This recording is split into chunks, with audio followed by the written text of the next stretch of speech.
Welcome to the Naruto rewrite. This episode took a while because I decided to slightly reboot my entire. I decided to slightly reboot my story. Entire arcs and characters were axed, but the things you all seen already remains the same. So the history episode and the last episode still matter. It still play into the entire story. I just made some other changes. I also didn't change any of the teams, so I still have a decent amount of the story planned out. But I had to change things because it all was at first was really messy and packed. In future arcs, some things were unoriginal, and now I have a completely new thing to work with. I'll begin publishing these consistently. I also have other things coming. I might do an MHA rewrite. I also write my own type of story, so similar to Naruto. So I will bring those to the channel one day. But for now, we're going to focus on the Naruto rewrite. This episode will finish off the first arc of my story, the training grounds arc, and lead directly into my next arc, where we see the Guinea going on their first missions. Now, I didn't go into too much detail with the fights because it would be really hard to do fight scenes with the tools I use and the way I make the videos. So I watered them down a lot. But if you would like more fleshed out fight scenes or shorter fight scenes or shorter things in general or any other suggestions, let me know and I'll make the adjustment. Now, anyways, I'll start that episode. The sun was shining bright on the training grounds as Naruto ran up, sweating out of breath. He entered through the gate as he seen the rest of his team and he fell. As he looked up at Shugamaru, who looked down on him face palming, telling Naruto he is late and it's their first training test. He must not take anything seriously. As Naruto continued to huff and puff, catching his breath, Hinata walked up and spoke out to him nervously, telling him she wishes him good luck. And as Naruto slowly gets up, he smiles as he looks at the both of them and says he's going to prevail no matter what. He's going to pass no matter what, telling them to keep up. He nods his head, dropped in disappointment as she heard Naruto disregarding her, as the only thing he cared about was himself passing. Shigemaru couldn't help but to laugh, but he was annoyed. He asked Naruto if he seriously thought he could win all alone. Before Naruto could answer, 3 kunai darted out from the forest. As Shikamaru noticed and tackled Naruto down to safety, narrowly avoiding a kunai so Naruto wouldn't get hit, but he got a graze on his arm as he tackled him. Hinata noticed way quicker than either one of them and leapt backward to avoid the kunai as the kunai struck the guard in front of her. Asuma then stepped out from the trees, smiling, lighting a cigarette. He then told the Guinea, don't let their guard down. Some of them seemed to know that much as a way to insult Naruto and congratulate the other two for noticing. Naruto raised up to his feet angrily as he pointed at Asuma, saying he could have killed them. Before Naruto could even finish his words, Asuma dashed at him, punching him in the chest, dropping him. As Naruto gasped for air, breath gone from the punch, Shikamaru wanted to help him, but as he reached to stop his fall, Asuma had already kicked Shikamaru in his side and sent him flying back into the ground, kicking up dust. Hinata was frozen. She wanted to move, but she couldn't. She didn't know if she was nervous or scared or Asuma was dead in front of her. Your eyes would be very useful against me right now. As Asuma said that, he threw a punch that Hinata barely dodged, but she noticed the difference in speed. He wasn't actually trying to hit her. He just did that to set up his knee. As he lifted his knee, ready to knee her in the stomach, he froze. Shikamaru caught him with a shadow while still on the ground and still hurt, but he managed to notice in time and stop Asuma. Before Asuma or Shikamaru can make their next move, Naruto jumped at Asuma, kicking him in the face as blood leaked from Asuma's mouth and his cigarette went flying out of his mouth as well. And even some of the ash even fell and burned Asuma's lip due to the kick. Due to the hit, Shikamaru felt the hit, and his shadow being linked with Asuma. Due to his shadow being linked with Asuma, Shikamaru felt the hit. As his shadow flushed back to him, freeing Asuma, who stumbled back as Naruto rolled on the ground, landing and bouncing to his feet, and stared at Asuma. He says, he guessed their first test is beating Asuma. Team 7 stands in the training field. Shino sat down patiently. Sasuke was clearly angry as he stood up in anticipation, waiting for Kakashi to arrive. He let out a low growl of annoyance as he mentioned to his teammates how Kakashi was late again after telling them not to be late. Shino simply nodded, not saying anything but agreeing with his nod. Tenten smiled and cheered as she seen Kakashi walking up from afar. As Sasuke said Kakashi was finally here and they needed to hurry up. Kakashi laughed as Tenten scoffed in annoyance, as she told Kakashi that it's disrespectful just to lie to them like that. As he told them he'd be on time. Kakashi chuckles. He says none of them have earned his respect yet, so he doesn't owe them a accurate arrival. Then he told them get ready for his test as he pulled out two bells, and as you know, it will be the infamous bell test. Kakashi is known for with his students. Tenten was nervous, but she wasn't going to stop now, as she knew what it meant by there only being two bells. Shino just was quiet, as he understood, and Sasuke didn't care. He knew he was going to pass either way, and whatever happened to the other teammate who didn't pass is whatever happens. They'd have another chance anyway. Kakashi then signaled a start. Sasuke dashed away as soon as it started, and then Tenten drew a scroll. She released several shuriken towards Kakashi, making a storm of shuriken towards him that covered his eyesight. Shino used this distraction to run away and go off unnoticed so he can analyze the fight and see how Kakashi is planning to attack them. As Sasuke used the distraction provided by the storm of shuriken to throw his own kunai within the storm, using the storm of shuriken as a blanket for his kunai. As it passed by unnoticed, as it almost hit Kakashi, he dodged, managing to avoid it narrowly. But as it passed by his eyes, he noticed a paper bomb tied to it. As it began to spark, he ran away as fast as he could. But Tenten cut him off as she held a baton and surged her chakra through it, smacking Kakashi in his chest with the blunt chakra surrounding her baton. As he stumbled back and his vest armor was shredded slightly from the cutting blunt chakra that she covered her baton with, Tenten's followed up with swift fox stance baton attacks. Kakashi dodged and deflected as he put his book up and replaced it with a kunai, surprised by the quick movement of his genin and how fast they can react. Tenten was actually making her back up with his attacks, but Kakashi predicted her swiftly and disarmed her of the baton with his kunai. As he prepared a counter, Sasuke flipped above him and kicked him on the back of his neck. Kakashi barely managed to turn and block from the kick that would have knocked him out, as the kick still kind of hit his neck, but not all the way. The kick that would have knocked him out sent him sliding back as he smiled in appreciation of Sasuke's strength and the reactions of the beginning. But he didn't even notice that Shino had walked off. As he began to notice Shino vanished, a large centipede that of course belongs to Shino bursted from the ground and wrapped Kakashi tightly as Shino stepped out from a bush. Sasuke and Tenten both took the chance and snatched the bells away from Kakashi as Kakashi smiled. They passed, but they didn't pass in the way he would want them to. But he was interested in what this team could be, as Shino and all of them showed great potential and courage. Team 9 was also in the training field in a different part of the training ground, standing across from Kurenai. Kurenai then spoke out to the Genin, telling them that this is a training test to test their ninja skills, to see if they're truly capable of being ninja, and if their skills are enough, and if they have enough experience and courage to actually survive the ninja life and the war, as the third ninja war is still active in my story. She then tells the Genin to try and find and attack the real her. Neji smirks as he knows his eyes will make this a breeze for him. He can have this over in seconds. Kurenai then tells them that they can start whenever they want. Sakura knows that Neji's eyes is a direct counter to Kurenai's specialty. So as soon as the test starts, she yells out to Neji, telling him to activate his Byakugan. Kurenai weaves hand signs as he vanishes, catching the Genin off guard. Even Neji, who hadn't yet activated his Byakugan, because he had confidence in himself. He didn't really need it. He didn't want to make it too easy. He wanted to enjoy himself after all, and he wanted to see what his sensei was good at.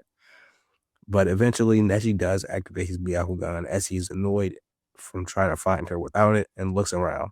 He smiles. Just as he moves his arm ready to point her out to the other two Genin, he flinches in pain. as a bright light shines directly into his Byakugan eye, and he slightly screams in the short agony of his eyes. Sakura rushes over to Neji, weaving hand signs as she recognizes the genjutsu. It's a basic genjutsu that they learned in the academy, but it can be really useful if used by the right person and if a person knows how to properly fuel their chakra into the jutsu. As she weaves hand signs, she touches Neji, pulsing her chakra through him, releasing the genjutsu. As Kurenai looks on, surprised and impressed. But this leaves Sakura wide open as Kurenai appears from behind her. As Sakura realizes and turns, barely dodging and ducking out of the way from an attack from Kurenai's kunai. As Choji then rushes in, trying to help his team, as she notices her, and notices he was being real not helpful at all because he wasn't really doing anything. Slightly, and then he expanded his hand slightly as he prepares to smack Kurenai with full force, but she slashes at his hand quickly, just enough to draw blood. But as Choji flinches, shocked that she actually went through with that attack, but she made sure not to cause any real harmful damage that will last over time, just enough to make him flinch back. As Choji flinched back in pain, Sakura threw 3 shuriken at Kurenai, who instantly dodged with an elegant spinning movement as she dropped to the floor, spinning again trying to sweep kick Choji. But Choji jumps as she bounces back up to her feet. Neji rushes at her, and as soon as he rushes Kurenai, he gets in close. As soon as he gets in close with Kurenai, it's pretty much an easy go for him because Neji specializes in taijutsu as he dodges her punch before grabbing her wrist and twisting it, disarming her of her kunai. And then he spin kicked, dropping her to one knee before putting the kunai he just took from her up to her neck. Kurenai smiles, impressed with the Genin's teamwork and the way that they looked out for each other. But Neji wasn't even trying to use teamwork. He was just fighting for himself. Neji, adrenaline high, looked down, panting. It's over. Kurenai then smiled as she nodded, but her body began to turn into a mud clay-like liquid thick substance that trapped Neji's feet with some mud as he tried to move but was moving extremely slow. The real Kurenai then rushes behind Neji, but before she could attack or make a move, she pauses. Then she clutches at her eyes as she screams in pain and covers her eyes, similar to like how Neji did earlier.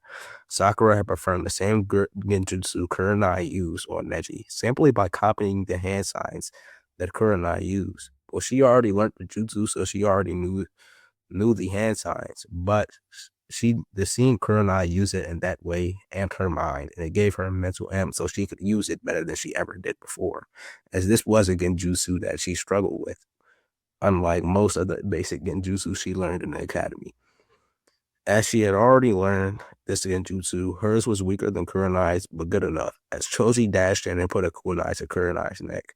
But this time it's the real Kurenai, as they passed pretty quickly.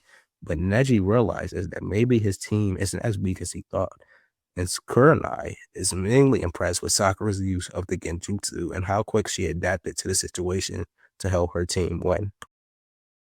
We then cut to Team A as Asuma and Naruto sit across from one another, both locked into eyesight and not breaking eye contact, staring at each other. Shikamaru wiped his face in pain as he scoffed and looked at Naruto, telling Naruto that when his shadow still linked to Asuma, he could still feel those hits when it comes to the shadow possession jutsu. Other jutsus doesn't have the same effect, but with that one it does. So he tells Naruto to pay attention to his shadow so it doesn't happen again. Naruto didn't even look at Shikamaru, and Shikamaru thought Naruto wasn't even paying attention. But Naruto says whatever, and that he's going to crush Asuma either way. He doesn't need their help. Shikamaru then ignored Naruto and moved on. If Naruto wasn't going to play a role that he needed him to play for all of them to win, then he was going to need Hinata. He isn't going to fail for them. He then looked at Hinata, telling her that he needs her help if they were going to pass this, telling her to activate her Byakugan and use it to track Asuma's movements and make sure that he doesn't land any major attacks on any of them, as if one of them loses, they all lose. As Shikamaru spoke, Asuma threw his kunai at Hinata and dashed at Shikamaru, but Naruto reacted as he never took his eyes off of Asuma. He then threw his own kunai at the kunai Asuma threw at Hinata, deflecting it and knocking it to the ground as he stepped in front of Shikamaru, crossing his arms, tanking the blow and blocking it. Even though he blocked Asuma's punch head on, the punch still slid him back a little bit, and he still felt pain in his arms from the power of the punch. As Asuma prepared to follow up, Naruto did before him, predicting his movements, pulling out a kunai and slashing at Asuma. As Asuma blocked the kunai with his own kunai in just such a way that sprung Naruto's kunai from his hand into a nearby tree as he disarmed Naruto with one strike and one fluid movement. Right after that, before Asuma could follow up, Hinata dashed in with gentle fist attacks, forcing Asuma to back up and dodge swiftly. As Asuma swiftly dodged, Naruto and Hinata both threw a flurry of attacks at him, and their fighting styles contrasted. Naruto fought like something primal, like a beast, and with recklessness, and was very quick. Hinata fought with fundamentals and was elite in taijutsu, probably even better than Asuma himself. As she made the team work, even though Naruto wasn't fighting as a team. He was really getting in her way, but she was fighting elitely. Asuma, and as they both rushed in, Shikamaru's shadow trailed behind them, trying to catch Asuma. Asuma decided to use quick jabs and elegant movements to keep Hinata at a distance and avoid being struck by her attacks, while he fought Naruto more directly with more brutal attacks and more powerful moves and counters, while elegantly dodging Shikamaru's shadow jutsu all at once. As he dodged all of them, the Shikamaru's shadow reached its limit, and he punched Hinata in the rib, dropping her from the pressure and the point of his attack. As as he rushed at Naruto, Naruto flipped back, throwing a kunai, ready for Asuma's attack. Asuma easily dodged a kunai Naruto threw while flipping, and he reached Naruto as he landed. But as he reached Naruto, Naruto vanished with a flash of yellow chakra, as a similar move that Asuma had seen before from only one person, the god of shinobi, Minato Namikaze. As the yellow flash of chakra went off, Naruto vanished, and the kunai which he threw in the air that he didn't even mean to hit Asuma with. It wasn't even aiming at Asuma, which was dropping directly above Hinata, who was on the ground, groaning in pain. Naruto then vanished and appeared right next to the kunai as he bit onto the kunai, grabbing it, before thrusting his head to throw it at Asuma with surprising accuracy for throwing it using his mouth and head. With a primal movement that had him throw the kunai with insane accuracy. Asuma, caught off guard by that move, stumbled a bit, and him stumbling lets him avoid the kunai, which would have hit him as it passes by him narrowly. As Asuma laughs, he is about to tell Naruto that it was a good try, but as he speaks, he freezes. As Shikamaru used the kunai shadow to extend the range of his shadow possessing jutsu as he caught Asuma again. This time, Hinata dashed forward and struck Asuma's chakra points, disabling his chakra, which would have been the end of the battle if it was a real fight, so they should pass the test. But as Hinata strikes Asuma for the third time, his body begins to flare up with a light similar to fire as his body dispersed into a burst of fire, burning Hinata slightly before she leapt back and even burned Shikamaru from how wide the burst of fire was. Night Guy and his team were also in the training grounds in a different section of the training grounds. As they walked in, Ino scoffed as she heard Naruto, even though he was in an entirely different section of the area. She remarks how annoying he is and asks why they came out here if others were here training as well. Guy says that the training grounds was made so large for a reason, so multiple different ninja can train in it at once. Dojos exist, but are rare in the land of fire. Kiba says he has been to a dojo before and it wasn't even all that. Rock Lee, offended, steps in front of Kiba and Kiba telling him a dojo is more efficient for several reasons, but Kiba just wouldn't get it. Dojos are meant for taijutsu training mainly. There are ninjutsu and genjutsu dojos, etc., but taijutsu dojos are the most common and the most effective for training. Guy then spoke up, stopping what was about to become a rant of the three debating about dojos and training and said things like that. As he explained the training test, he tells them that he has accepted them as his guinea no matter what the outcome of this test is. This test will just show him how much he can really rely on them when he needs to in the field. Kiba tells my guy to get on with it impatiently, and Rock Lee's posture showed that he also was ready to start the test. Ino's posture showed she didn't really want to do this, but It also showed that she wanted to get it over with quickly. So Guy smiled and began and stopped wasting time.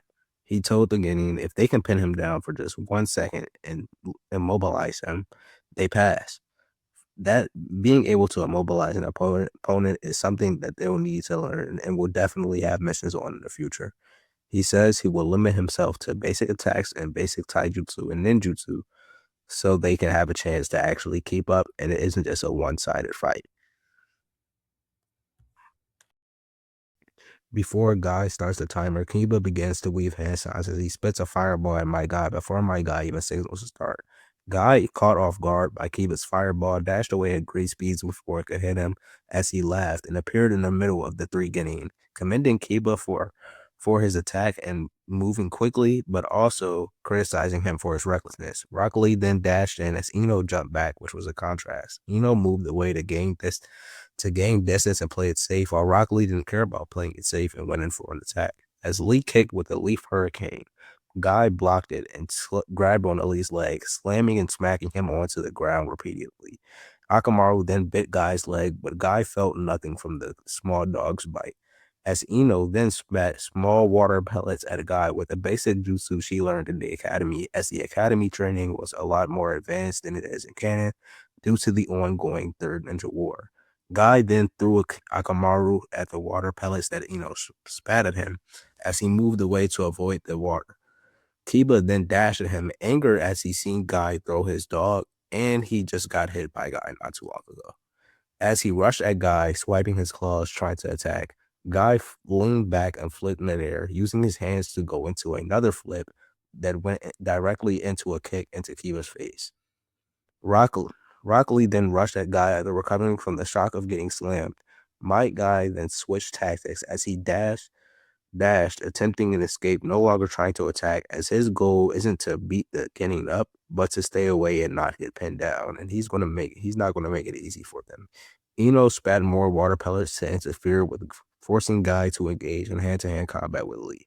As Lee went into a wolf stance to buy time, it was switching with the fox stance back and forth to also use Guy's momentum against him to open up a kick to Guy's side as we cut. As Lee landed his kick to Guy's side, Guy used the momentum to propel his speed and try and run faster and get away, using Lee's kick that knocked him over a little bit to boost his speed and make his running faster and gain more distance. But as he ran, Akamaru, now transformed into Kiba, rushed at him, throwing jabs at Guy elegantly. Guy elegantly stepped back, and then the real Kiba spat Phoenix Flames at a Guy as Guy barely dodged the first one and flipped away from the second, but he couldn't dodge midair to avoid the third, which hit his leg as he crossed his arms to block his chest from the fourth one. And the fourth and final flame, which singed his flesh. As Guy landed, Akamaru and Rock Lee both prepared taijutsu attacks, timing to time with his landing to hit him as he landed. But as Mike Guy fell, he grabbed on Akamaru's fist and used it to redirect his fall and then throw Akamaru at Rock Lee, who then catches Akamaru, only for Guy to take advantage of the opening he just created by forcing Lee to catch Akamaru, punching Lee directly in the face. As Eno then spat dozens of water pellets at Guy, forcing him to stop his attacks before he could follow up. And as Kiba was about to rush at Guy, Eno yells out for him and Lee to stop rushing at him individually, as they will never pass like that. And she doesn't want to lose because both of them are just stroking their ego. She says it doesn't matter if they'll still be ninja either way, whether or not they pass. She asks if they have any sense at all. Both Lee and Kiba relax as Guy dashed away into the trees for cover. Eno scoffs at how she got away and says she wished she was teamed with Shikamaru and Choji. As Mike Guy ran into the trees for cover, Kiba turns to the other two Guinean and tells them he burned the guy for a reason. Now it will be easier to smell him because of his burned flesh. Rock Lee pumps his fist in excitement and cheers as he compliments Kiba for his quick thinking. Kiba marinates in the pride of being praised by Lee. Eno, annoyed, tells Kiba to focus on smelling Guy, and then they can launch a surprise attack all at once, and she can pin him down with her clan's hidden jutsu that manipulates the mind. Kiba and Akamaru then began to smell out Might Guy as we cut to Team Kakashi. Kakashi is now with his getting walking away from the training grounds as they finish their test. They even passed by Team Kurenai, who were just now finishing up, but they didn't leave yet. They were just sitting there relaxing and talking. Not much was said between the two teams before Team Kakashi left. Kakashi then takes the time to talk to his team. He passed them because he seen they could all hold their own and they got the bells anyway. But he didn't. Their teamwork was sloppy. He didn't pass them because they did what he wanted them to do. He passed them because they got the mission done at the end of the day. If it was up to him and it wasn't for him being fair, he would have instantly failed them.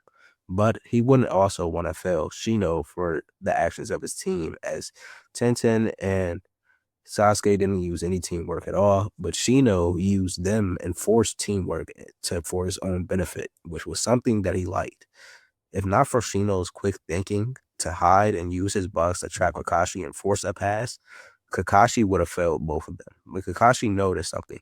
Shino didn't even grab the bells even after he was the one who trapped Kakashi. He let Tenten and Sasuke get them. He could have easily got them first.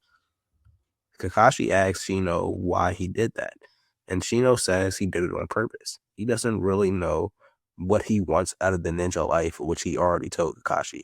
Besides protecting the land of fire, which he can do without being a ninja, he doesn't really have any goals with his ninja life. He just wants to be a ninja simply to protect the land of fire, and he's still searching for something to protect besides that, and for something precious to him for him to live for. Sasuke and Tenten have real goals and motivations for the world. Shino is just searching for himself, but he won't let his search for himself get in the way of other goals just so he can find his purpose and because that would be selfish. And he doesn't want to be that type of person. Kakashi raised an eyebrow. He didn't expect a quiet Shino to care about others that much and slow his goals for others so they can succeed. He thought his team's teamwork would be a problem, but surprisingly, seemingly, Shino has his mind in the right place, and he knows Sasuke will come around as he is the prodigy and the younger brother of Itachi Uchiha, someone Kakashi worked with a lot during his days. Sasuke will find his way eventually, and he will have to get into the teamwork as the team needs him to. But he's worried about Tenten. She doesn't really use the teamwork like we seen in the training exam, but and she has the same arrogance of Sasuke. But that arrogance isn't going to be good for her. That confidence is something that could make her weaker because she isn't Sasuke. She isn't Uchiha. She has nothing special. She has no real talent in ninjutsu either. Besides her kenjutsu jutsu specialist stuff, she really has nothing else to rely on. And that arrogance can slow her down. But he doesn't even know why. He also doesn't even know why Obito put her on a team. He feels that she has no fit on this team, but he isn't going to give up on a student just because of his thoughts. He hopes that she proves him wrong. As Asuma's body dispersed in the fire, he not to jump back. The fire still hit her arm and she patted it out as she apologized. She wasn't focused. She wasn't focused on the chakra of Asuma, so she couldn't tell it was a fire clone. She wasn't paying attention to it. Shikamaru says it's okay, and he should have known it wouldn't have been that easy to catch Asuma in the first place. Naruto then yells out for Asuma to stop hiding, to come out and face him head to head, one on one. Shikamaru smacks Naruto on the back of his neck comedically, calling him an idiot if he tries to face Asuma one-on-one. He would lose, and if one of them loses, they all lose. How the hell can the son of the god of Shinobi not understand this? How can he not see what's so obvious? How could the Uzumaki, one of the only Uzumaki ninja in the village, be so idiotic?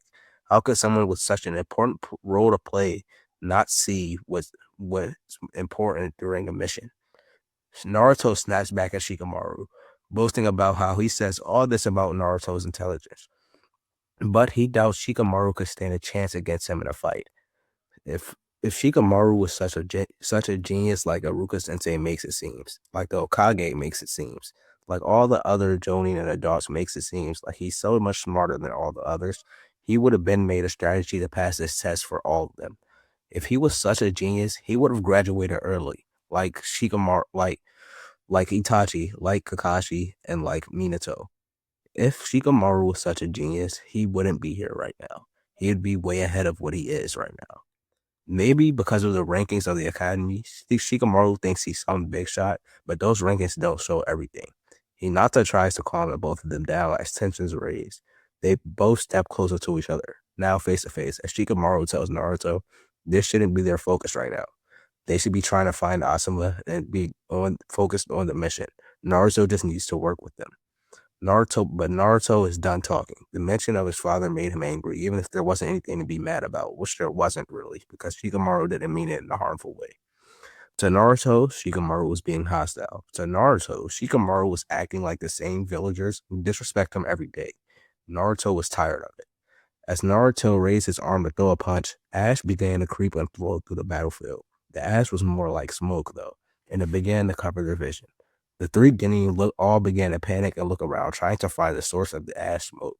And then it suddenly gets uncomfortably hot. So hot, the Genin began to move slow and sluggish and fall towards the ground in a sweat, paralyzed by the uncomfortable heat. Then a sudden burst of wind gusts through and sends the ash flying. The Guinea barely managed to grab onto something to avoid being blown away with the ash smoke, as Asuma stood in the middle of them, clearly angered as he stared at both Shikamaru and Naruto. You two disappoint me. This is a test that sets up your entire lives as ninja, and you come against each other instead of focusing on the test. Do this on a mission and you die. That's that. Ranking has no meaning, nor does your pride. You know what does matter? Your comrades, the protection of the land of fire. And if I can't trust you to put that first, this will be a two-man team. Your fathers will be disappointed in the both of you. Both Naruto and Shikamaru dropped their head hearing Asuma's words.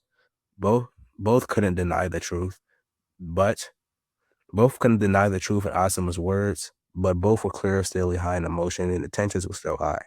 Hinata looked all nervous, sure they had failed, and she didn't even do anything on this test. Her father would also be disappointed. He would have harsh words for her, and the training she would have to go through would be insanely difficult. And she began to shiver in anticipation of and fear of the training that she would have to face and her father's reaction. In her mind, she just failed.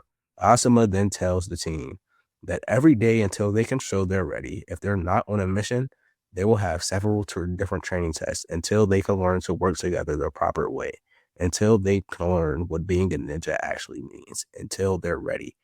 Asuma then walked off, clearly filled with annoyance, and disappointment and anger. He had low expectations for this team's results, but the way they performed for this test was even lower than his already low expectations. We cut to Team 10 as they rush through the woods. Kiba and Akamaru both keep sniffing as they try to sniff out Might Guy's scent. Rock Lee, curious and wondering how, asks Kiba how he already knows Might Guy's scent, even though they just met a few days ago. Kiba says he doesn't have it.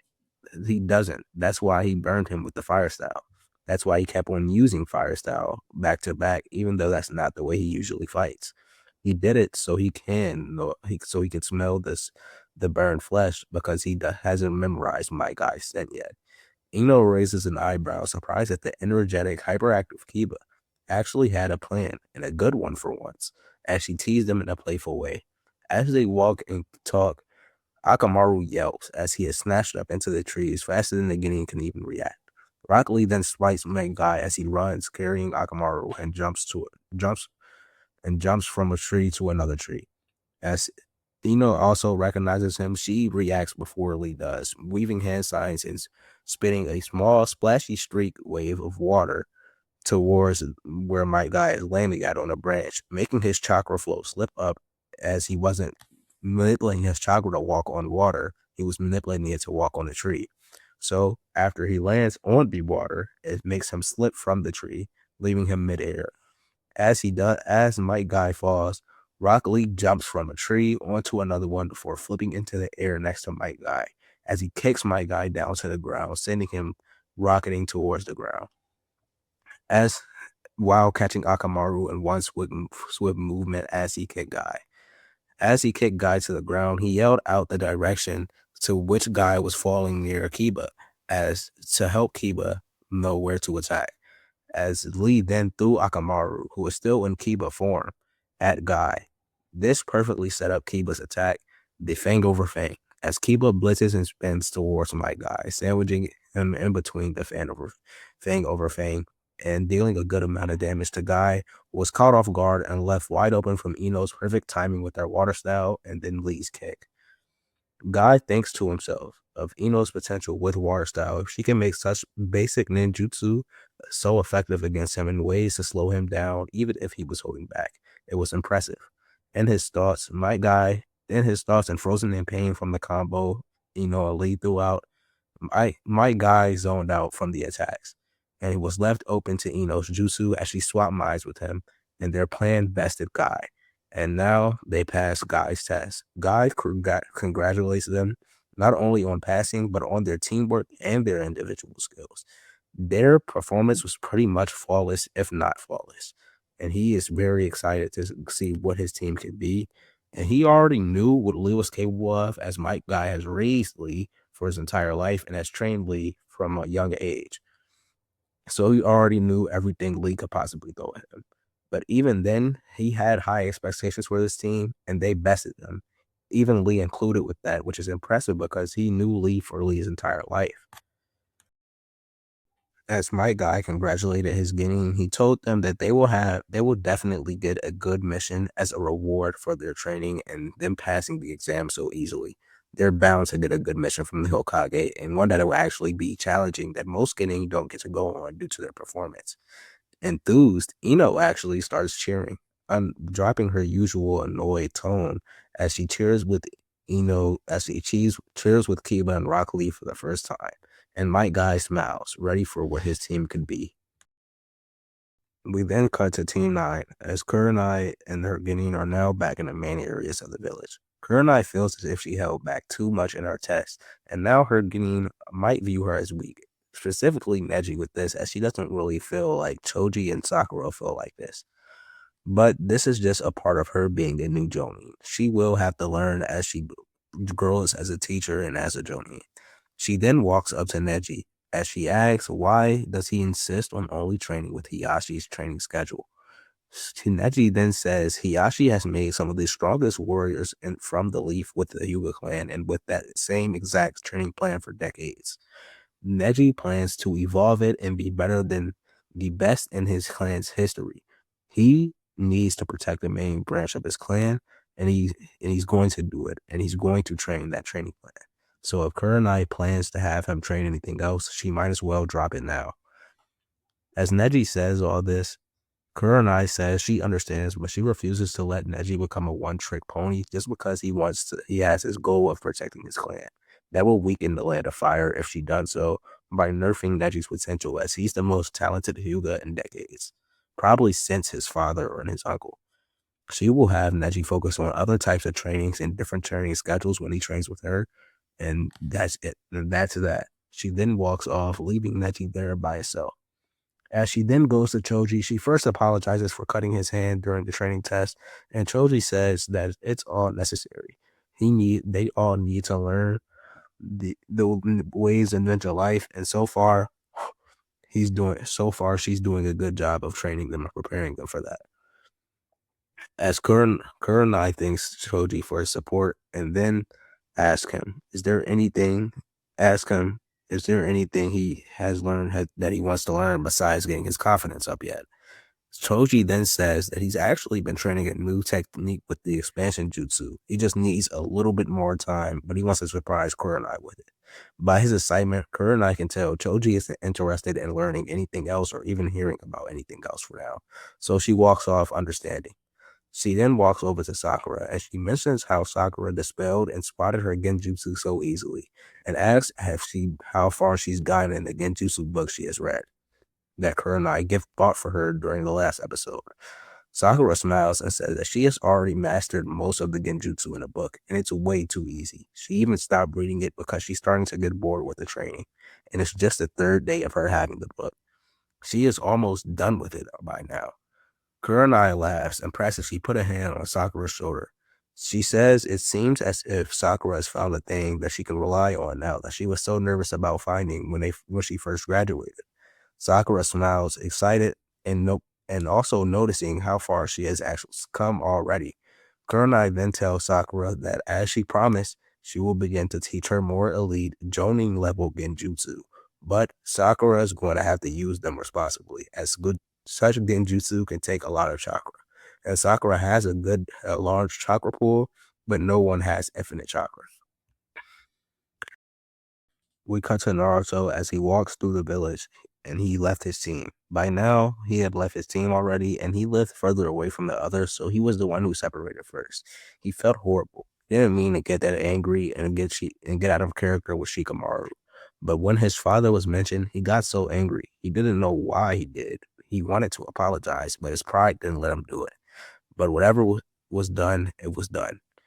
As he walked and he looked around and saw kids, adults, store owners, and even other ninjas staring daggers at him. Some of them threw out insults, calling him trash, a beast, a monster. All things he've heard before. It only made Naruto even more sad as he walked, and his head dropped even further. As he walked, he cut through an alley to avoid the people and the insults being thrown at him. He then walked past the store, the Ichiraku ramen store to be specific. As he walked past, Naruto didn't even notice he was walking past his favorite store, due to all of his thoughts. But as he walked past, Teiuchi noticed him, and he smiled as he yelled out for Naruto, telling him a guy ordered some ramen and then bailed before even touching it. And he always does this, so he knows the guy won't be coming back. He tells Naruto if he wants, he can have the bowl of ramen. Naruto, cheered up now, walks over there, but it's still clear that he still has a lot on his mind. As Naruto as Naruto sat down as he began eating the ramen, Teiuchi sat across from him. He asked Naruto how he feels now. Naruto had been boasting about becoming a ninja for so long, since he was a little kid, and now he has finally done it. Naruto smiles as he says that. Naruto smiles as he clutches at his headband, flashing it off. He then told Teiuchi that this is just a start and he's going to be great. Just wait and see. Teiuchi smiles as says he guessed that means Naruto passed his first training exam. Naruto went silent comedically as Teiuchi noticed that must mean he must have failed, and he laughed. Naruto, confused, asked Teiuchi how he knows that there was a training exam. Teiuchi laughs as he mentioned how he used to be a ninja himself. He is an Uchiha after all. He then tells Naruto that his expectations don't matter as long as he can do some good in the land of fire, then he is doing his job as a ninja. He tells Naruto not to try to achieve so much and to start off slow as a beginning. As someone with the heart of Naruto is bound to succeed as a ninja. He knows Naruto has major expectations simply because of who his father is, but Naruto shouldn't be chasing after his father's legacy as a ninja. Teiuchi then says when he was Naruto's age, he wanted to be just like his father. But his father always told him to be himself. Naruto should do the same. Naruto then smiled at Teiuchi, as Teiuchi was always kind to him. Naruto never knew why, but he was grateful either way. Naruto then laughed as he thanks Teiuchi for the advice, but he says he can handle the pressure. He's going to be even greater, even better than his dad ever was, and he will bring peace to the world better than it's ever been had before. Teiuchi chuckles as he laughs gently and he stands up. Now you're starting to sound like Minato. Well, I hope I'm alive for when that day comes. I know it'll be great. Teiuchi then walked into the back as Naruto looked outside and squealed as he realized it was dark and time flew by. As he then ran out, hoping he can beat his mom to the house, he got to his home in seconds, even though he was far away. Naruto then bursted in the door, panting and out of breath as he looked into the living room to see his mom sitting on the couch looking at him, clearly angry, and seeing Jiraiya sitting in a chair in the middle of making one of his famous books. Kushina was clearly angry and looking at the door before Naruto even entered in anticipation waiting for him. Before Naruto could try to explain, Kushina yelled out, "Where the hell has he been? Asuma said their training test ended hours ago." And then Naruto explained why he was so late, but why he was so late and Kushina smiled. Teiuchi was always showed kindness to her, even when she was a Jinchuriki, and she's glad he does the same for Naruto. But she knows that Naruto's life as a Jinchuriki can be tough, as she was a Jinchuriki before too. But she knows it must be tougher for Naruto, as the people are bound to hate him more than they ever hated her. Because when she was the tail beast when she was the Jinchuriki of the tail beast, it hadn't killed the god of Shinobi. So, but if someone was kind like Teiuchi always showed Naruto kindness, things could be different. Hopefully, Naruto doesn't have to experience the harsh life that she did, but she knows it's inevitable.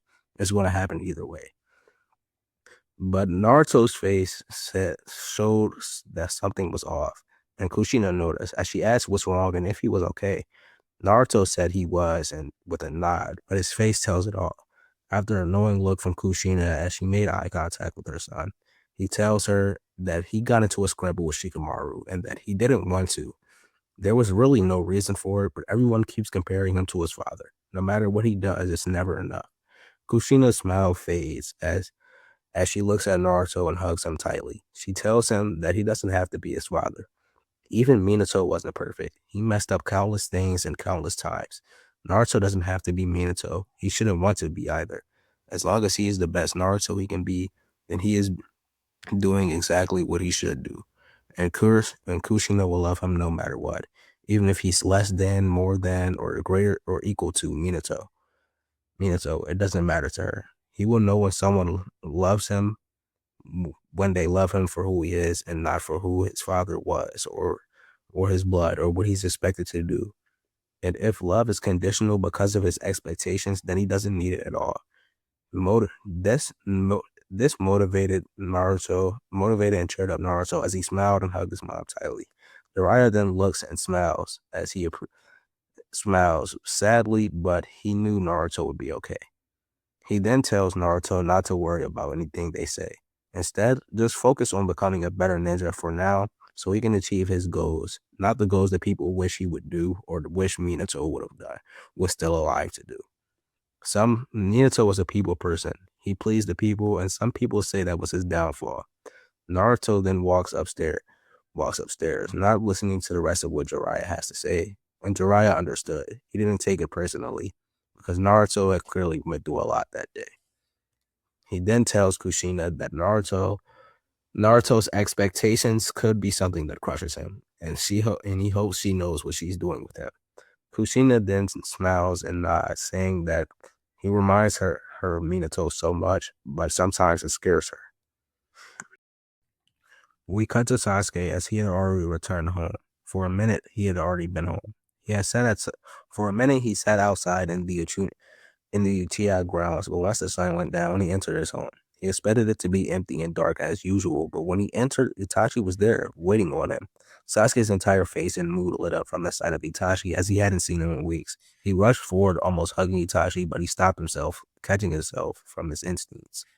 And then he greeted Itachi regularly and calmly, quickly switching back to his cold demeanor.